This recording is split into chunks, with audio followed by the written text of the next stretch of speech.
Welcome in, everyone. It's time for another deep dive. Today we're digging into After the State, the Coming of Neomedievalism and the Great Decentralization.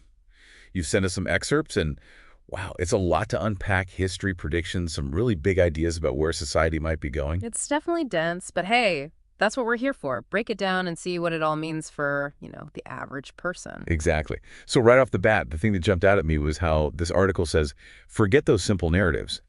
Red states versus blue states, urban versus rural. Yeah, it kind of dismisses those as too simple. Like any major societal shift, it's not going to be those neat lines on a map. Way more fragmented, complex, frankly, impossible to predict with like total accuracy. It's like trying to predict exactly how an earthquake's going to redraw the landscape. You know change is coming, but the specifics, impossible to know.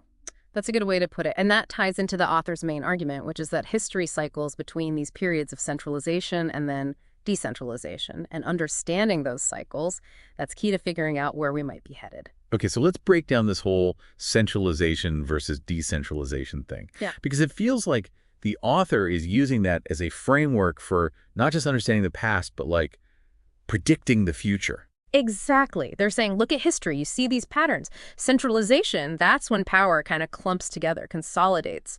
Big organized structures, empires, like think Roman Empire. Or even the rise of nation states back in the 19th, 20th centuries. Strong leaders, mass armies, technologies that really favor large-scale coordinated efforts. So basically bigger is better, for a while at least. In a sense, yeah. But then something changes. Technologies change, power dynamics change, and you get this swing towards decentralization. Power fragments spreads out to smaller entities. Think medieval period after Rome fell. Technology then, it often favored the skilled individual, smaller groups. So less about brute force, more about adaptability, being able to roll with the punches. Exactly. Think about castles. Relatively small force could defend against a much larger army, and a knight all decked out in armor on horseback. Devastating on a battlefield. Great example. Okay, so how does this apply to us right now? The author seems to be saying we're in a decentralizing period right now. What makes them say that? Well, they point to a few key trends. And what's interesting is how many of these are things you probably encounter in your own life. Really? Like what? Well, take something as, seemingly mundane as pickup trucks. Pickup trucks. How are those a sign of decentralization? It's not the trucks themselves, but what they represent. Suddenly, anyone can move a lot of stuff over long distances relatively quickly. That logistical capability in the hands of individuals, small groups, it just wasn't there on a large scale before, like the 20th century. Even World War II, logistics were a huge constraint. Never thought of it like that, but it makes sense. Yeah. Pickup truck is a deceptively powerful tool. Exactly. And it's not just that. Think about drones. Specifically, the rise of drones with that first-person view technology, FPV.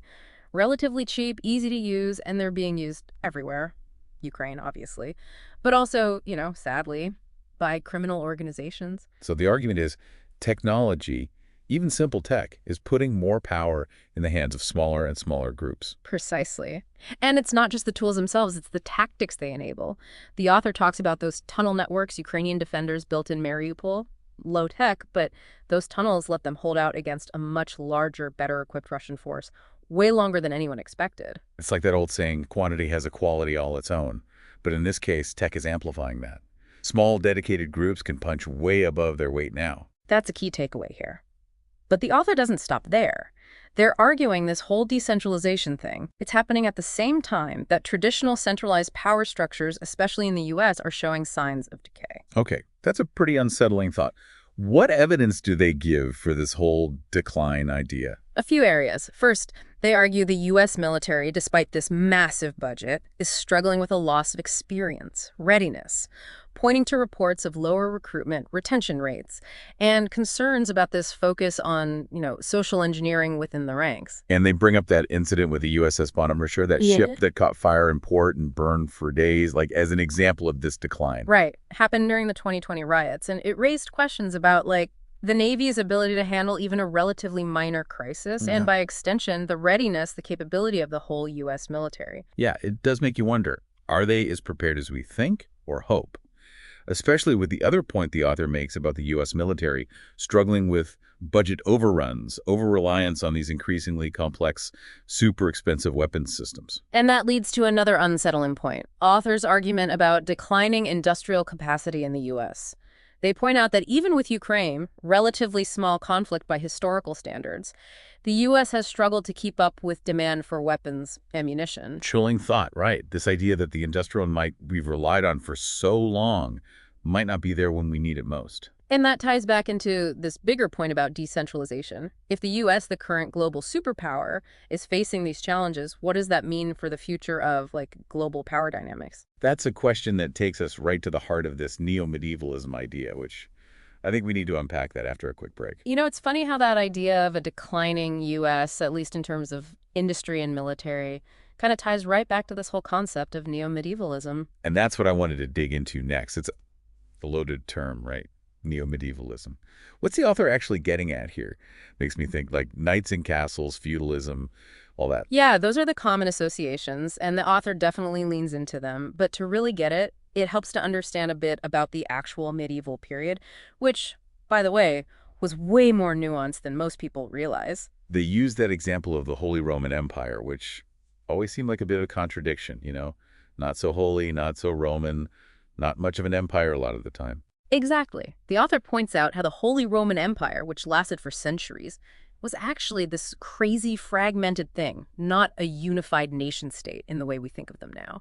More like this patchwork of duchies, free cities, bishoprics, all with their own laws, customs, even their own armies sometimes. So they're all kind of jostling for power under this larger but often pretty weak empire. Exactly. They elected their emperors, but the electors were these powerful nobles, church officials. And the emperor often had very little actual power to enforce his will. It was this constant game of shifting alliances, betrayals, conflict, all within this overarching structure that was often barely holding things together. So how does that relate to the U.S. today? Well, the author argues the U.S. is already more fragmented than we like to admit. Think about it. Federal government, state governments, tribal nations, local law enforcement, all operating with different levels of autonomy, sometimes overlapping, sometimes clashing. Yeah, and we see these divisions playing out right in front of us. States are ignoring federal drug laws, challenging immigration policies. It's like watching those medieval power struggles play out on cable news. Precisely. And the author argues these tensions, they're only going to get worse as the financial and social pressures on the U.S. system, they continue to mount. Which brings us to that whole ticking time bomb. The author keeps mentioning this issue of unfunded liabilities in the U.S. Right. And this is where it gets real for everyone listening. We're talking about those promised future payments. Social Security, Medicare, government pensions, programs that, as they currently stand, are mathematically unsustainable. The author throws out some hard numbers here, and it's kind of alarming. The total unfunded liabilities, they say it's something like $633,000 per U.S. citizen right now. And projected to be $837,000 per citizen by 2028. Those are conservative estimates based on current trends. And it highlights a big problem. These promises were made at a time when the U.S. had a very different economic and demographic picture. It's like the author saying, look, this isn't some abstract political debate. This is about your financial future, your retirement, the stability of the whole system. Yeah, and they connect this looming financial crisis to their argument about a divided American elite. Basically saying, as things get tougher, those at the top, the ones with the most to lose, they're going to be more likely to, look out for, number one, protect their own interests, even if it means, screwing over the system as a whole. They don't really take sides in this whole elite divide thing, but they do highlight how this factionalism, it could lead to even more instability, more conflicts. It's like this pressure cooker and the heat keeps getting turned up. Something's got to give, right? So, with all that in mind, this picture they paint of a U.S. in decline, this potential fiscal meltdown, a society that's becoming more and more fragmented, what does this neo-medievalism actually look like on the ground? How does it play out for, everyday people? That is the million-dollar question, and the author, maybe wisely, doesn't give any easy answers.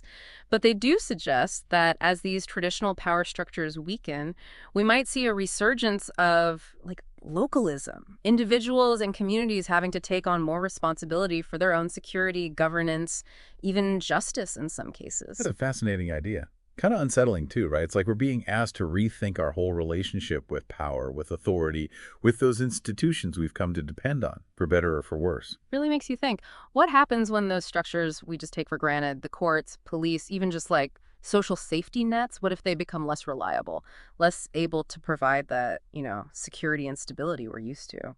It's almost like the author saying, get ready for a future where you're more responsible for yourself, for your community, the good, 80, the bad that might come with that. Yeah, it's definitely a wake-up call. Instead of these big, often impersonal systems, maybe we need to shift focus to something more local, more community-driven solutions to the problems that come up. Makes you wonder, though, doesn't that kind of decentralization, could that lead to more chaos, more inequality? Like if everyone's fending for themselves, what happens to the people who are already vulnerable? Those are valid concerns, for sure. And the author acknowledges the potential downsides. But they also say, hey, this shift towards neo-medievalism, it doesn't have to be some dystopian nightmare. Could also be a chance to build something new, more resilient, more adaptable to how the world's changing. So how do we prepare for that kind of future? What can we do as individuals, as communities, to navigate this whole decentralization thing? Well, the author doesn't give us a step-by-step guide, but they do hint at some ways to think about it. It seems like they're pushing for this renewed focus on self-reliance, building strong communities, rediscovering those skills, that knowledge that might be essential in a world where the old systems are, less dependable. Like we need to be more adaptable, more resourceful, more plugged into our communities than ever.